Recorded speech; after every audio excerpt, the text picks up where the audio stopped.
Wolter Kroes is nog lang niet klaar. Sterker nog, we gaan weer helemaal opnieuw beginnen. Er komt een nieuw album aan, nieuwe producer, nieuwe liedjes, nieuwe uitdagingen. Dus eigenlijk begint de carrière van Kroes gewoon weer opnieuw. Want dat is het, hè. Je gaat naar een hoogtepunt, daarna is het even weg en dan moet je weer proberen om weer opnieuw bij dat hoogtepunt te komen. En dat is eigenlijk waar we hier nu voor staan. Want ik ben ambassadeur van Buma NL.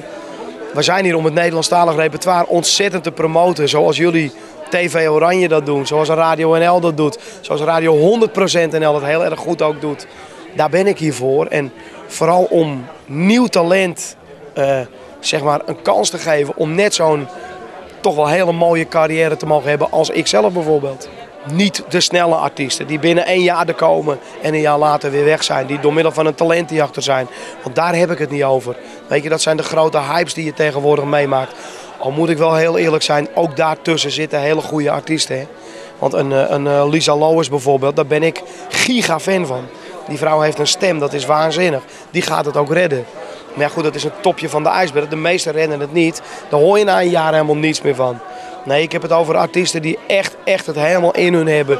In hun ziel, in hun hart hebben zitten om artiest te worden. Ja, daar kun je alleen maar voor zorgen als alle radiostations en blok mee zouden gaan werken. En ook daarachter gaan staan, achter dat Nederlandstalige idee. En ja, volgens mij gebeurt het vanzelf nu op dit moment. Het rommelt, het borrelt. Heel veel mensen, heel veel publiek vinden het steeds leuker worden Nederlandstalig. Ik merk het bijvoorbeeld in de grote feesttenten. De tenten van 8000 plus, die zitten allemaal vol. Ik doe 250 optredens per jaar en de zalen zitten helemaal vol. Ik kan puur over mezelf praten nu, maar dat gebeurt ook bij Jannes. Dat gebeurt ook bij Frans Duits. Dat gebeurt ook bij Borsato. Dat gebeurt in de hele breedte van het Nederlandstalige repertoire. Dus het publiek is er klaar voor. Alleen alle media moeten er ook klaar voor zijn.